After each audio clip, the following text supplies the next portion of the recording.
शिक्षक शिक्षक जिज्ञासु नमस्कार। आपका स्वागत है डॉक्टर पवन शुक्ला एजुकेशनलिस्ट नामक यूट्यूब चैनल पर। आप पिछले वीडियो में देखें कि जो डाटा कलेक्शन किया गया किसी सैंपल से उसका ऑब्जेक्टिव था, उसका उद्देश्य था। इस वीडियो के अब का जो हमारा टॉपिक है उसमें देखते हैं हम कि जो forms of organization of data है, जो डाटा संगठन या डाटा व्यवस्थापन के कितने रूप होते हैं। तो यहाँ आप जान लीजिए कि जो डाटा कलेक्शन किया गया उस डाटा कलेक्शन के 3 रूप होते हैं। CTG, आप उसको फॉर्म्स ऑफ डाटा कलेक्शन जो रूप इसके हैं, इसके 3 हैं, आप याद कर सकते हैं।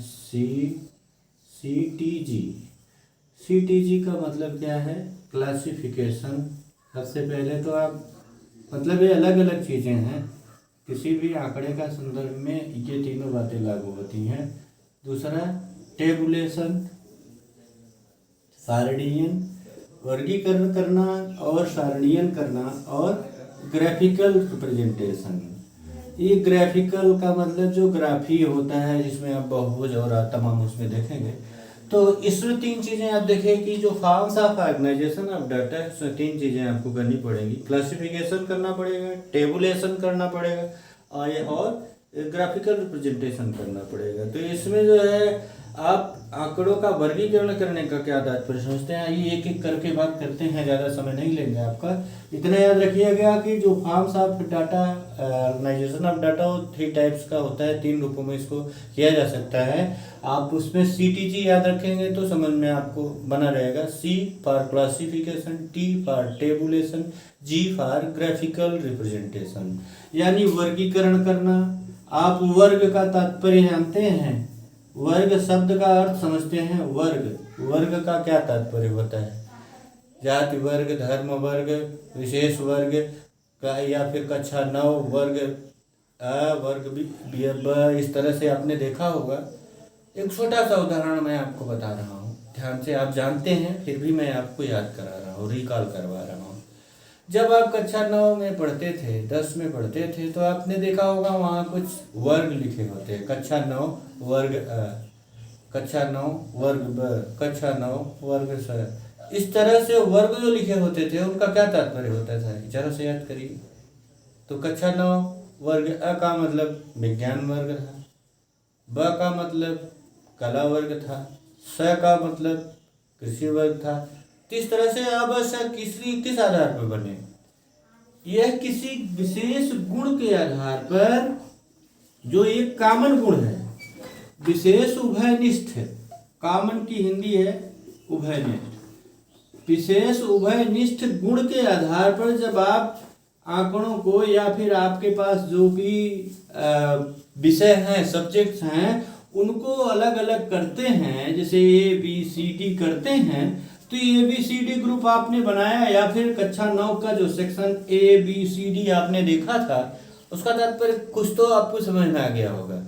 तो जो आपने देखा कि 9A का मतलब विज्ञान वर्ग साइंस है, B का मतलब आर्ट है, C का मतलब कास्ट कला है, D का मतलब एग्रीकल्चर है। तो इस तरह से जो डिवीजन किए गए थे उसमें क्या है, उसमें some special things are common. कुछ ऐसी चीजें हैं जो कॉमन है सभी सब सदस्यों में। तो जब भी आपके आंकड़े में ये आंकड़ा जब भी आपको ऐसे होगा, तो इसमें आप क्या करेंगे कि इसी तरह से कुछ विशेष उपनिष्ठ आंकड़ों के आधार पर आप इसको 9th A, 9th B, 9th C, 9th D के आधार पर कर देते हैं। अब यहाँ जो सिलेक्शन करना है, ये वर्गीकरण तुरंत तो हो नहीं पाता है। अब वर्गीकरण, अब इसको समझ गए हैं। अब उभयनिष्ठता तो एक आधार है क्लासिफिकेशन का, लेकिन आपने जो आंकड़ा, मान लीजिए आप, मैंने 10 बच्चों का उदाहरण दिया था कि IQ आपने टेस्ट किया, एक बच्चे की 110 निकली, एक की 90 है, एक की 111 है, एक की 76 है, एक की 72 है, एक की 92 है। मान लीजिए इतने बच्चे, 1 2 3 4 5 6 बच्चे आपके सामने हैं। अब इस आंकड़े का क्या मतलब आपके सामने निकल रहा है? कोई नहीं है। तो इसको आप क्लासिफिकेशन करेंगे, या टेबुलेशन करेंगे, या ग्राफिकल, तीनों कर सकते हैं, अलग अलग भी लगा सकते हैं। तो यहाँ आप जो क्लासिफिकेशन करेंगे, तो इस तरह से क्लासिफिकेशन में यहाँ इस क्लासिफिकेशन के 3 प्रकार होते हैं। इसको इस तरह से करने का, इस क्लासिफिकेशन के जो है 3 प्रकार हैं, 3 टाइप्स हैं। कैसे कैसे हैं? ये है SFF, ये 3 प्रकार से हो सकते हैं। पहला है सिंपल एरे। सिंपल एरे का मतलब साधारण व्यवस्था। जो सिंपल एरे है, सिंपल एरे का मतलब आप इसको साधारण ढंग से व्यवस्थित कर देते हैं। सिंपल एरे में क्या होगा कि ये आप साधारण व्यवस्था में, जैसे आप इसको, इस आंकड़े को आरोही क्रम में लगा दिए, असेंडिंग ऑर्डर में, बढ़ते हुए क्रम में, या फिर अवरोही क्रम में आप बना दिए, गिरते हुए क्रम में ऊपर से नीचे की तरह। तो ये सिंपल एरो हो गया। अब दूसरा आपका है फ्रीक्वेंसी एरो। दूसरा क्या है? दूसरा है फ्रीक्वेंसी एरो। फ्रीक्वेंसी आप जानते हैं क्या होती है? फ्रीक्वेंसी का मतलब बारंबारता। फ्रीक्वेंसी एरो का मतलब ये बारंबारता व्यवस्था है। बारंबार जो आ रहा है उसकी बात कर रहा है यहाँ पर। तो जब आंकड़ों में बारंबार व्यवस्थापन कैसे होगा? जब आंकड़े में आप देखेंगे कि एक आंकड़े कई बार आ रहे हैं, तो यहाँ इसको आप फ्रीक्वेंसी एरे करते हैं। दूसरा वे कैसे होगा? जैसे मैंने एक उदाहरण जो आपके सामने दिया है, तो इसको तो आप समझ गए हैं कि आरोही अवरोही क्रम में कैसे करेंगे। आरोही क्रम में आप कर दिए तो यहाँ सबसे छोटा 72 है, फिर 76 है, फिर 90 है, फिर 92 है, फिर 111 है, फिर 110 है, 110 है, फिर 111 है। तो ये तो आरोही क्रम हो गया। अवरोही क्रम उसका उल्टा कर दिए कि सबसे ज्यादा 111 है, फिर 110 है, फिर 110 के बाद 92 है, फिर 90 है, फिर 76 है, फिर 72 है। तो इस तरह से आंकड़े कर दिए तो ये सिंपल एरे सामान्य व्यवस्थापन हो गई, जिसको देखने से पता चलेगा कि सबसे कम किसका अंक है और सबसे ज्यादा किसका है। तो ये सिंपल एरे हो गया। अब फ्रीक्वेंसी एरे इससे थोड़ा ज्यादा बेहतर होता है। जैसे जैसे आप आगे बढ़ेंगे क्लासिफिकेशन में, वैसे वैसे आपको आंकड़ों का बेहतर व्यवस्थापन समझ में आएगा। यहाँ क्या होता है कि यहाँ ये देखा जाता है कि कोई भी जो फ्रीक्वेंसी आ रहा है, कोई भी अंक जो प्राप्त हुआ है आंकड़ा, वो कितनी बार आया है। जैसे 92। अब यहाँ अगर इसको इस तरह से दिखाना होता तो यहाँ आप छोटे से लिखना शुरू कर देते, 90, 92, अरे तो यहाँ थोड़ा सा गड़बड़ हो गया। इसको आप समझ चुके हैं, अब इसको जरूरत नहीं है।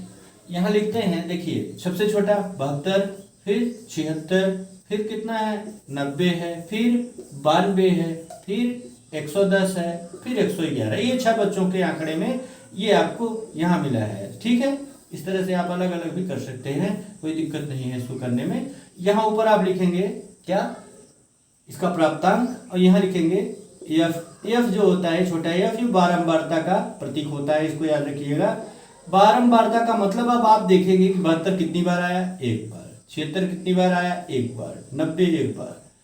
ये आंकड़े मैंने उदाहरण के लिए लिए थे, इसमें आप और बढ़ा सकते, मतलब मिल सकता है आपको आंकड़ा। तो उसमें जितनी बार आया रहेगा उसकी बारंबारता को यहाँ देख लिया जाता है। ये बारंबारता का चिन्ह यहाँ तैयार कर दिया जाता है और इस तरह से इसको व्यवस्थित कर दिया जाता है कि कितनी बार आया है, कितनी बार नहीं आया है। और इसको अगर आप टेबुलेशन में भी देखेंगे तो यहाँ भी आपको समझ में आएगा कि किस तरह से होता है कि बारंबारता का। तो यहाँ आवृत्तियों की गणना आप कैसे करते हैं, तो यहाँ मैं छोटा सा समझाना चाहूँगा कि आवृत्तियाँ जो आई हैं, मान लीजिए आवृत्तियों की गणना के लिए अभी तो संचयी बारंबारता में जरूरत पड़ेगी, लेकिन फिलहाल मैं यहाँ आपको समझा देता हूँ थोड़ा सा कि देखिए पूछा भी जाता है कि किस तरह से किया जाता है। तो आवृत्तियों की गणना के लिए जैसे मान लीजिए अब यहाँ मान लीजिए कि ये 5 है, कितना आया है, ये 5 बार आया है।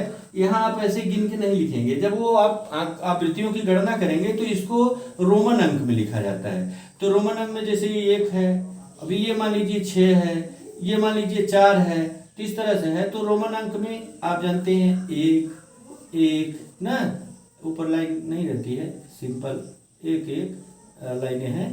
तो रोमन अंक हो गए 1। अब 5 लिखना है तो क्या करेंगे, 1 2 3 4 लाइनें तो आप जानते हैं, ये 4 लाइनें तो होती हैं। लेकिन 5 लिखने का तरीका इसमें थोड़ा सा आपको यहाँ याद रखना पड़ेगा कि ये पहले से एक लाइन ऊपर की तरफ ले जाते हैं, ये 5 पढ़ा जाएगा आपका। ये याद रखिएगा, टैली चिन्ह इसको कहा जाता है। तो टैली चिन्ह आपको लगाने के लिए बराबर बाद में पता नहीं कहाँ से मौका लगे ना बता पाए, तो इसलिए मैं यहाँ आपको बता दे रहा हूँ। ये टैली चिन्ह में यही एक थोड़ा सा आप ध्यान दीजिएगा कि 5 लिखने के लिए 1 2 3 4 और 5 ऐसे ऊपर से लास्ट तक आ जाएगा नीचे तक। अब फिर 10 लिखना है या 6 लिखना है तो 6 लिखने के लिए 1 2 3 4 हो गया, 5 ये हो गया, 6 इधर हो गया, 6 हो गया। 4 तो आप जानते ही हैं कि 4 1 2 3 4 ऐसे ही होगा, 1 ऐसे ही है। तो ये टैली चिन्ह भी मैंने इसमें आपको बता दिया कि यहाँ जो फ्रीक्वेंसी डिस्ट्रीब्यूशन होता है, ये फ्रीक्वेंसी डिस्ट्रीब्यूशन में जो फ्रीक्वेंसियों की कैलकुलेशन उसकी गणना की जाती है इसी आधार पर की जाती है।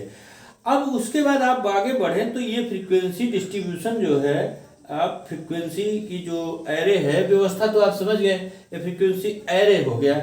अब इसमें तीसरी बात क्या मैंने बताई आपको, तीसरी बात है फ्रीक्वेंसी डिस्ट्रीब्यूशन। ये सबसे जरूरी जानना आपको है। तीसरा क्या है, तीसरा है फ्रीक्वेंसी डिस्ट्रीब्यूशन, जो कि इसी का अंग है, हमको यहाँ मिटाना पड़ेगा। तो इसको आप देख चुके हैं क्लासिफिकेशन में, 2 देख चुके, सिंपल और एरे और फ्रीक्वेंसी एरे। लेकिन अब तीसरा जो क्लासिफिकेशन का जो तीसरा हिस्सा है वह है फ्रीक्वेंसी डिस्ट्रीब्यूशन, बारंबारता का वितरण। क्या है, फ्रीक्वेंसी, ये तीसरा है जो आप देख चुके हैं। तीसरा है फ्रीक्वेंसी डिस्ट्रीब्यूशन, यानी जो बारंबारता का वितरण कैसे किया गया है उसको आप देखेंगे, डिस्ट्रीब्यूशन। तो बारंबारता का मतलब आप समझ ही गए हैं कि बार बार जो आंकड़े प्राप्त हो रहे हैं, बारंबारता वितरण। यही से आपको अब आंकड़ों के गहराई की तरफ बढ़ रहे हैं। बारंबारता वितरण से आप ये जो फॉर्म्स ऑफ ऑर्गेनाइजेशन का ये जो रूप है, इसमें आप जो है सभी कमियों को, जो आप दोनों कमियां व्यवस्थापन की देखे हैं आप वितरण में जब जाएंगे तो इसमें सभी कमियों को दूर करने का प्रयास किया जाता है। उसके बाद देखिए इसमें क्या क्या हो सकता है। आंकड़ों को प्रायः बहुत अधिक आवृत्तियों के अंक माने जाते हैं, तो इसमें आप कई चीजें, इसकी कई विधियां होती हैं कि जो बारंबारता आपने देखा 1 2 3 4 6 जो भी आया था, तो ये बारंबारता वितरण को डिस्ट्रीब्यूशन ऑफ फ्रीक्वेंसी कितने प्रकार की जाती है, तो उसमें आपको यहाँ ढेर सारी विधियां मिलेंगी। जैसे पहला है क्लास इंटरवल करके, इसमें जो है ना, आप आवृत्ति वितरण के निर्माण के पहले कुछ तथ्यों को आपको जानना जरूरी होता है। अब उसमें जानने के लिए क्या क्या जरूरी है, सबसे पहला तो आपके लिए जरूरी है कि क्लास इंटरवल, क्योंकि आप यहाँ ऑर्गेनाइज्ड और अनऑर्गेनाइज्ड, व्यवस्थित और अव्यवस्थित आंकड़ों की ओर बढ़ेंगे। तो पहला है CI का मतलब क्लास इंटरवल। क्लास इंटरवल यानी वर्ग अंतराल। वर्ग अंतराल क्या होता है इसकी बात यहाँ करते हैं। वर्ग का अंतराल, कितना वर्ग का अंतराल है, एक वर्गांतर जो है कितना है, तो वर्गांतर का विस्तार कितना है, उसकी संख्या क्या है। तो वर्गांतर की संख्या ज्ञात करने के लिए कि आप कितना वर्गांतर, देखिए जैसे आपने जो उदाहरण मैंने दिया था, तो उसको वर्गांतर में रखना चाहें तो उसका विस्तार कितने से करेंगे कि 1 3 5 7 9 10, तो उसमें कितना चाहते हैं कि जिससे वर्गांतर आपका, वर्ग का जो अंतर आप आ रहा है उसमें विस्तार हो सके। तो इसमें सबसे पहले तो आप वर्ग अंतर समझ गए कि क्लास का इंटरवल कितना है। अब दूसरी बात इसका क्या है, दूसरी बात है वर्गांतर का प्रसार कितना है, इसका वर्गांतर का विस्तार व संख्या। वर्गांतर का विस्तार और संख्या, इसको देखते हैं कि वर्गांतर कितना फैला हुआ है, उसका विस्तार कितना है और उसकी कितनी संख्या होगी। विस्तार व संख्या की बात की जाती है। तो वर्गांतर का जो विस्तार है उसके द्वारा यह ज्ञात होगा कि एक, जैसे आपने 7 से लेकर के 12 तक पॉइंट रखा, तो ये कितना विस्तार हो गया, इसका रेंज 5 हो गया। तो वर्गांतर का विस्तार कैसे ज्ञात होता है जानते हैं। वर्गांतर का विस्तार जो होता है, वर्गांतर का विस्तार का मतलब जो अंक का प्रसार का मतलब, अब सबसे पहले तो आप प्रसार ज्ञात कर लीजिए। प्रसार का मतलब होता है जो उस आंकड़े का प्रसार, जो आप प्रसार मतलब रेंज जो होता है, रेंज भी पूछा जाता है आपसे परीक्षा में, इसलिए मैं बता रहा हूं, आप ध्यान दे दीजिए थोड़ा सा।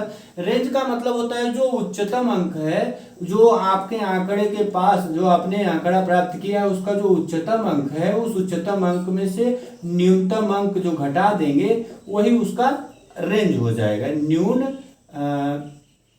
न्यूनतम अंक जो घटा देंगे वही उसका रेंज हो जाएगा। जैसे मान लीजिए एक डाटा है आपके सामने जो कलेक्ट किया आपने, 110 IQ थी मैक्सिमम और किसी के, और लोएस्ट जो है 72 है, तो इसका घटा देंगे तो कितना होगा 8, और उसके बाद इधर कितना बचा 38। यानी ये रेंज जो 38 जा रहा है, इसका मतलब क्या है कि आपके जो आंकड़े कलेक्ट किए गए थे उस आंकड़ों का प्रसार कितना है 38 है।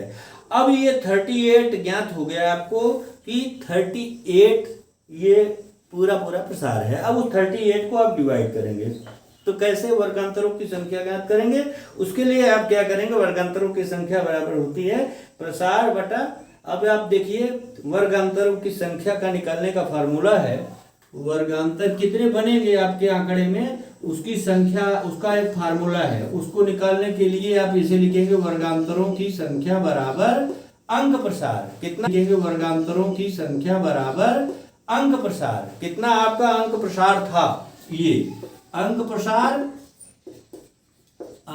प्रसार जो इतना फैला हुआ है बटा अंक प्रसार बटा कितना वर्ग विस्तार, कितना आप वर्ग रखना चाहते हैं, वर्ग का आपका जो क्लास इंटरवल कितने बड़ा रहना चाहता है, वर्ग विस्तार और धन 1, ये आपके वर्गांतरों की संख्या होगी। जैसे उस उदाहरण में आपने देखा कि 38 आपका वर्गांतर आया है ना, तो 38 में अब जो इसका मैक्सिमम कितना था, उच्चतम अंक में से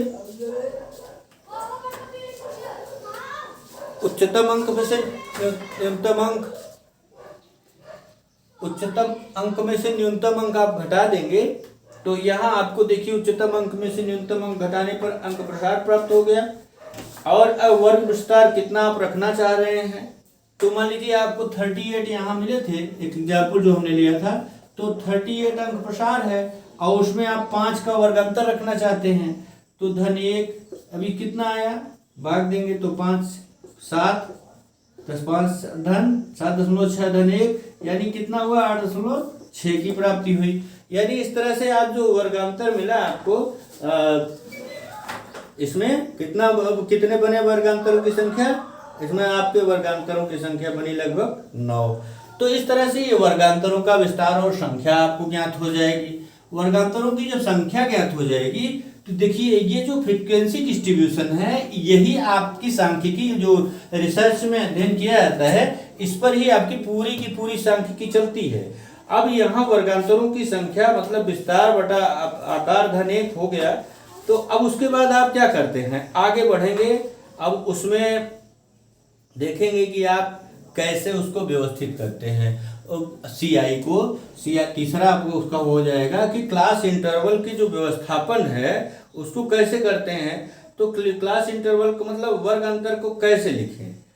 अब क्लास इंटरवल को लिखना या उसको व्यवस्थित करना कैसे, अब उसके कई तरीके हैं। उसको व्यवस्थित करने के आपको यहाँ मैं जल्दी में ही समझाना चाह रहा हूँ, और अगर आप चाहेंगे तो समझ भी जाएंगे। इसको व्यवस्थित करना है, इसको व्यवस्थित करने के लिए आप कई चीजें अपना सकते हैं। पहला तो असेंडिंग ऑर्डर कर सकते हैं, बढ़ता हुआ क्रम। आप जानते आरोही क्रम में कर सकते हैं कि जैसे आरोही क्रम का मतलब आप जानते हैं कि जो चढ़ता हुआ क्रम है, आगे बढ़ता हुआ, जैसे धीरे धीरे नीचे से ऊपर 25 से 29, 29 से 30 इस तरह से आ गया है। आरोही क्रम का मतलब 10 से 14, कोई भी आप मान लीजिए 20 से 25, 26 से 30, 5 का ले रहे हैं, 31 से 35, इस तरह से आप ले सकते हैं। देखिए 20 से 25, 26 से 30, 31 से 35, इस तरह से आरोही क्रम को आप बना सकते हैं। और फिर अवरोही क्रम में भी इसको ले सकते हैं। अवरोही क्रम में कैसे कर सकते हैं आप, अवरोही क्रम में भी आप ऐसे कर सकते हैं। तो यहाँ अवरोही क्रम का मतलब अब आप जो क्लास इंटरवल उधर लिखे थे, ये 31 से 35 वाला, इसको यहाँ कर देंगे, इस तरह से आप आगे बढ़ जाएंगे। अब वर्गांतर किस श्रेणी में लिख सकते हैं आप, उसको भी अंतर आता है। अब इसको तो व्यवस्थित करने के लिए आरोही अवरोही इसके क्रमों की बात है। अब उसकी श्रेणी क्या हो सकती है, श्रेणी क्या है, इसकी श्रेणी भी होती है। सीआई की श्रेणी का मतलब है कि इसमें जो क्लास इंटरवल का आप जानते हैं कि उसमें 2 बातें होती है। जैसे 3 5 है, 3 से 9 आप ले रहे हैं या फिर 8 ले रहे हैं, तो ये लोअर और अपर 2 लिमिट्स होती हैं इनकी। अब इन दोनों लिमिट्स के आधार पर देखा जाता है कि इंक्लूसिव सीरीज और एक्सक्लूसिव सीरीज बनती है। एक तो इंक्लूसिव और एक्सक्लूसिव दो प्रकार की सीरीज बनती है। यहाँ आप हम बता रहे हैं तो आप समझ जाएंगे कैसे बनती है। इंक्लूसिव सीरीज का मतलब समावेशी श्रेणी जो होती है। समावेशी श्रेणी का क्या तात्पर्य है, जिसमें जो पहले वर्गांतर की जो जैसे 3 से 8 लिखा है आपने और दूसरा 8 से 13 हो गया और तीसरा 13 से 18 हो गया। अब देखिए इसमें क्या दिख रहा है, कुछ दिख रहा है आपको? इसमें देखिए 8 और 8 दोनों में है, 13 और 13 दोनों में है।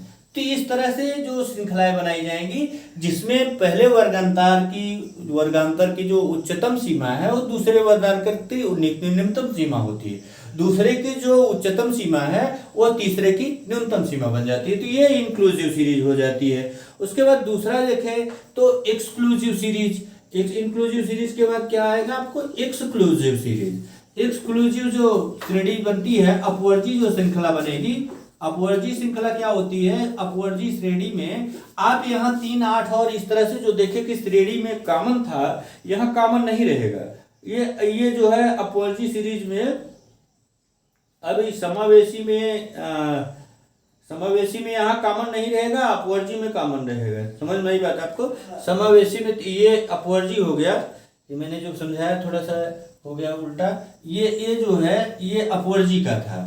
ये किसका है? ये अपवर्जी का है, जिसमें 3, 8, 8 से 13 और इस तरह से कॉमन चल रहा है। जो 3, 8, 8 से 13, 13 से 18 चल रहा है। लेकिन जब आप समावेशी करेंगे तो उसमें इस तरह से हो जाएगा। इसमें क्या हो जाएगा? इसमें 3 से 8 गया, तो फिर 9 से 14 गया, फिर 15 से 18 गया। इस तरह से जो भी ग्रुप बनेगा उसमें मिलेंगे नहीं। जो पहले की सीमा जब मिलते हैं तो एक्सक्लूसिव सीरीज हो जाती है। जब पहले की उच्चतम सीमा दूसरे की निम्नतम सीमा से मिलेगी तो ये क्या कहते हैं कि ये एक्सक्लूसिव बन जाती है, क्योंकि ये दोनों में है, ये समावेशी हो जाएगी। एक और सीरीज बनती है जो कि सबसे ज्यादा बेहतर मानी जाती है, प्योर सीरीज। प्योर सीरीज का मतलब होता है शुद्ध श्रृंखला। शुद्ध श्रेणी क्या होती है? शुद्ध श्रेणी का मतलब होता है इसके अपर पॉइंट को ले लिया जाता है। जैसे 3.5 से 8.5। अब इसके दोनों प्रकार हो सकते हैं, आप वर्जी स्वरजी चाहे जो ले लीजिए। 8.5 से 13.5, 13.5 से 18.5। तो इसको आप चाहे उस पे बनाए चाहे इस पे बनाए, माने इसकी दोनों टाइप्स हो जाती हैं, इंक्लूसिव और एक्सक्लूसिव दोनों प्रकार हो सकते हैं। तो ये आपका वर्गांतर का प्रकार मैंने बताया। और वर्गांतर के मध्य बिंदु की गणना करना अब आपको जानना होगा। ये बात आप समझ गए हैं तो आगे चलते हैं। वर्गांतर जो होता है उसके मध्य बिंदु की गणना कैसे की जाती है उसकी बात करें अगर, तो देखिए कैसे होता है। व्यवस्थित करने में अभी आप यहाँ कई चीजें समझेंगे तब आंकड़ों का व्यवस्थापन समझ में आएगा। इसका जो चौथा पॉइंट है यह है वर्गांतर का मध्य बिंदु ज्ञात करना। वर्गांतर का मध्य बिंदु ज्ञात करना। इसका मध्य बिंदु कैसे ज्ञात किया जाएगा इसके बारे में मैं आपको बहुत ही सरल तरीके से बताता हूं। वर्गांतर का मध्य बिंदु बराबर जो होता है L1 प्लस L2 अपान 2। L1 का मतलब जो उसकी निम्नतम सीमा है और L2 का मतलब जो उसकी उच्चतम सीमा है। L1 प्लस L2 अपान 2। जैसे मान लीजिए आपका एक वर्गांतर है 22 से लेकर के 26 तक का, ये वर्गांतर आपने बनाया है, कोई भी किसी भी आंकड़े का है, तो इसका जो मध्य बिंदु होगा वह हो जाएगा 22 धन 26/2। कितना आया? 48/2 यानी 24। यही आया ना, देख लीजिए। तो इसका मध्य बिंदु 24 होगा। वो किसी भी प्रकार का आंकड़ा हो तो इस तरह से मध्य बिंदु की बात यहाँ आपको मिलेगी। इसके बाद आप चलेंगे, मध्य बिंदु ज्ञात कर लिए आप, आंकड़ों की गणना करना जान गए हैं। अब इसके बाद फ्रीक्वेंसी डिस्ट्रीब्यूशन में जो प्रसार है, प्रसार को भी आप प्रसार के संदर्भ में जानते हैं क्या होता है कि उच्चतम बिंदु निम्नतम बिंदु होता है। ये रेंज क्या होता है इसको थोड़ा सा कंफर्म कर देते हैं कि जो रेंज ऑफ CI, जो क्लास इंटरवल माने वर्गांतर जो है उसका रेंज क्या होता है उसकी बात करें तो गिलफर्ड ने इसके रेंज के बारे में गिलफर्ड ने कहा कि जो इसका उच्चतम बिंदु हो, यानी उच्चतम अंक, यानी आप L1 L2 जो भी कहें उसमें से उच्चतम अंक में से न्यूनतम अंक घटा दीजिए, क्या घटा दीजिए, उसका न्यूनतम अंक घटा दीजिए और उसमें एक जोड़ दीजिए, यही इसका प्रसार हो जाएगा। किसी भी डाटा का क्लास जो है उसके संदर्भ में आप उच्चतम बिंदु में से न्यूनतम बिंदु घटाएंगे, उसमें एक जोड़ देंगे, वो इसका रेंज हो जाएगा। रेंज ज्ञात करना आराम, बहुत बार पूछा भी जाता है। और वो जब सरल चीज है, बहुत सरल चीजों को हम ध्यान देते नहीं, इसलिए छोड़ देता है। और ये मध्य बिंदु भी आप गए जान गए, अंक वितरण आपको पता ही है किस तरह से हो रहा है। इसके संदर्भ में आगे अब हम अगले वीडियो में देखेंगे कि कैसे जो है ग्राफिकल रिप्रेजेंटेशन की बात की जाती है। ये तो था फ्रीक्वेंसी डिस्ट्रीब्यूशन की बात। फ्रीक्वेंसी डिस्ट्रीब्यूशन के बाद हम अगले वीडियो में इस टेबुलेशन आप यहाँ देखेंगे, टेबुलेशन इसी के आधार पर होगा, टेबुलेशन को समझेंगे और ग्राफिकल रिप्रेजेंटेशन की बात करेंगे, आंकड़ों का कैसे ग्राफिकल रिप्रेजेंटेशन किया जाता है। तब तक आप अध्ययन करिए और जो कुछ बातें आपको कहना हो आप प्रेम से आइए, कमेंट बॉक्स में मुझे कहिए, मैं संतुष्ट करने का प्रयास करूंगा। चैनल लाइक शेयर सब्सक्राइब कर लीजिए। धन्यवाद।